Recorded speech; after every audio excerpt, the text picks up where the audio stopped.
So hello everyone. तो आज हम कंटिन्यू करेंगे chapter 3 winds of change. The adjoining state of Gujarat has its own indigenous take on pankhas.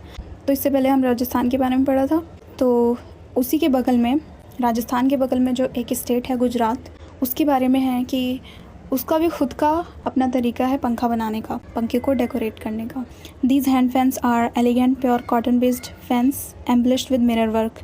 तो जो ये फ़ैन गुजरात में बने होते हैं ये बहुत सुंदर लगते हैं और प्योर कॉटन से बने होते हैं और इस पर मिरर वर्क किया जाता है। The beads hand fan is covered with colourful beads and has a silver handle. और फिर अदर पंखे जो होते हैं उनको बीड हैंड फैन बोलते हैं। बीड हैंड फैन क्यों बोलते हैं? क्योंकि उन पर बीड्स लगे होते हैं और उसका जो हैंडल होता है जिसको पकड़ते हैं वो सिल्वर का बना होता है। Gujarat is the centre for bead craft in India and these dainty pankhas are commonly used as wall decorations. तो जो गुजरात है पूरे इंडिया में बीड क्राफ्ट का सेंटर है, तो इसलिए जो सुंदर पंखे तैयार होते हैं अक्सर उनको वॉल डेकोरेशन के लिए यूज़ किया जाता है। Kutch is recognised for its hand stitched leather hand fans decorated with thread and wools at its seams. तो एक होता है कच्छ हैंड फैन। तो जो कच्छ हैंड फैन होता है वो लेदर से बना होता है और इसको डेकोरेट किया जाता है और उसके ऊपर थ्रेड लगाया जाता है, थ्रेड से डिज़ाइन बनाया जाता है और उसके साइड साइड में वूल लगाए जाते हैं, यानी ऊन लगाया जाता है साइड साइड में किनारों पे। Gujarat's industrious home-based women workers have worked tirelessly in the handicraft of pankha making to produce embroidered hand fans with traditional mirror work and cross-stitch embroidery in different shapes and size. तो गुजरात की जो मेहनती औरतें हैं जो घर पे बैठ के काम करती हैं वो बहुत मेहनत करके ये पंखे बनाती है, जिस पर एम्ब्रॉयडरी वर्क करती हैं, यानी उस पर डिज़ाइन बनाती हैं, कढ़ाई करती हैं, मिरर वर्क किया जाता है उन पर और उस पर स्टिचिंग करी जाती है अलग अलग शेप के, अलग अलग साइज़ के। Artisans in Bengal make delicate pankhas from the beautiful milky white spongy centre of the sola. तो जो बंगाल के आर्टिस्ट हैं जो पंखा बनाते हैं बहुत डेलिकेट पंखा बनाते हैं। किससे बनाते हैं? सोला से बनाते हैं। सोला क्या होता है? एक प्लांट होता है जो स्पॉन्जी होता है और वाइट कलर का होता है। उसमें क्या करते हैं, देखो सोला जो होता है एक प्लांट होता है, सोला का जो स्टेम होता है उसको निकाला जाता है, फिर उसके सेंटर से वाइट पार्ट निकलता है स्टेम से, उस वाइट पार्ट को निकाल करके फ्लावर बनाया जाता है जैसे दिखा रखा है आपको। अब इस फ्लावर को हैंड फैन होता है उसके ऊपर लगाया जाता है तो इससे डेकोरेट किया जाता है, बहुत ब्यूटीफुल लगता है। तो ये है sola fan. The palm leaf hand fans are locally refer to as tal patar पंखा। फिर वहीं का जो पंखा, एक और पंखा है वो पाम लीफ से बनाया जाता है और जिसको ताल पतार पंखा बोलते हैं।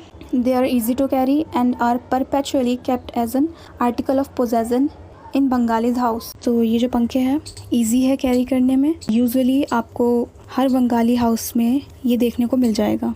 Other states in India have their own variations of fans as well। जो बाकी के स्टेट्स हैं इंडिया के उनका भी खुद का वेरिएशन है पंखा बनाने में।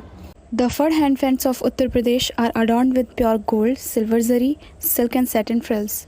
तो जो उत्तर प्रदेश का फड़ हैंड फैन होता है उसके ऊपर जो डेकोरेशन की जाती है वो प्योर गोल्ड और सिल्वर जरी से की जाती है। उसके साइड साइड में जो फ्रिल्स लगाए जाते हैं सिल्क के और सेटिन के लगाए जाते हैं। The large palm leaf fans of Orissa as well as Bihar's colourful and study bamboo hand fans are all recognised across India due to their antiquity and rarity. बड़े पाम लीफ के पंखे उड़ीसा में बनाए जाते हैं और जो बिहार के कलरफुल और बहुत मजबूत बैम्बू से बनाया जाता है हैंड फैन, ये पूरे इंडिया में पहचाना जाता है इसकी प्राचीनता से और इसकी रेयरिटी से, यानी बहुत आसानी से नहीं मिल सकता ये, इसीलिए। Many tribes in India have adopted this handicraft to make their own versions of the hand held fan.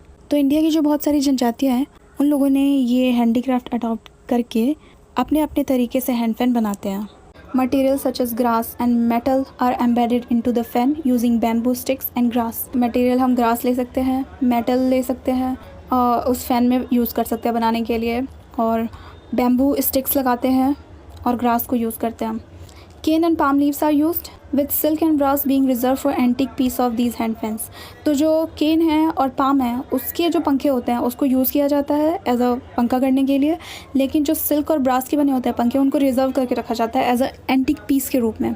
The use of geometrical patterns and the white ink and red background combination have helped the tribes create multiple beautifully design pankhas. फिर जो tribes होते हैं वो अलग अलग तरीके से अपना डिज़ाइन तैयार करते हैं, जैसे कि ज्योमेट्रिकल पैटर्न्स बनाते हैं, उस पर वाइट इंक से उसमें कलाकारी करते हैं और जो बैकग्राउंड होता है उसको वो रेड रखते हैं। ये सब कॉम्बिनेशन प्रिपेयर करके वो बहुत अच्छा डिज़ाइन का पंखा तैयार कर पाते हैं। With time and the advent of technology and innovative creations, the beautiful culture of pankhas runs the risk of slowly losing its presence among Indians. तो समय के साथ टेक्नोलॉजी और नए आविष्कारों के आने से इंडियंस के बीच से ये सुंदर पंखों का कल्चर धीरे धीरे ख़त्म होने का खतरा बढ़ गया है। Once made for personal use, over time this handicraft has transformed into a commercial business and now provides some form of livelihood to Indians artisans.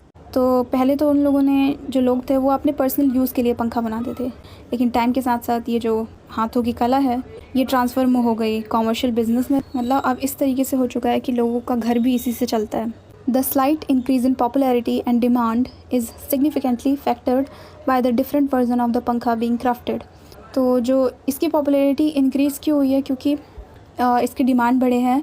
Demand क्यों बढ़े? क्योंकि बहुत अलग अलग तरीके के पंखे तैयार किए जा रहे हैं और बहुत सुंदर सुंदर पंखे तैयार किए जा रहे हैं, उसकी वजह से इसकी पॉपुलैरिटी बढ़ी है। One of the first steps to preserve the essence of the craft is by celebrating pankhas and appreciating the culture, stories and artistry that this handwork invokes. तो सबसे पहला जो स्टेप है पंखे के क्राफ्ट को प्रिजर्व करने का, कि हमें पंखों का सम्मान करना चाहिए और इस क्राफ्ट से रिलेटेड जो भी कल्चर है, स्टोरीज़ हैं और कारीगरी हैं उनको अप्रिशिएट करना चाहिए। This allows contemporary पंखा makers to demonstrate their craft and regain its popularity. इसकी वजह से जो आजकल के पंखा बनाने वाले हैं वो अपनी कला को कॉन्फिडेंटली दिखा सकते हैं और फिर से अपनी पॉपुलैरिटी गेन कर सकते हैं। It also helps provide them with a commercial platform to create a sustainable livelihood. ये उन्हें स्टेबल रोज़गार शुरू करने के लिए कॉमर्शियल प्लेटफॉर्म प्रोवाइड करने में हेल्प करेगा। Initiatives such as Pankha making workshops, both within and outside the handicraft exhibitions, help spread awareness about the beauty and importance of this craft in India's culture. पंखा बनाने के workshop जैसे कामों से handicraft मेलों के अंदर और बाहर दोनों जगह लोगों को इंडिया के कल्चर में इस कला की सुंदरता और ज़रूरत के बारे में पता चलता है। So this is the end of the chapter. Thank you so much.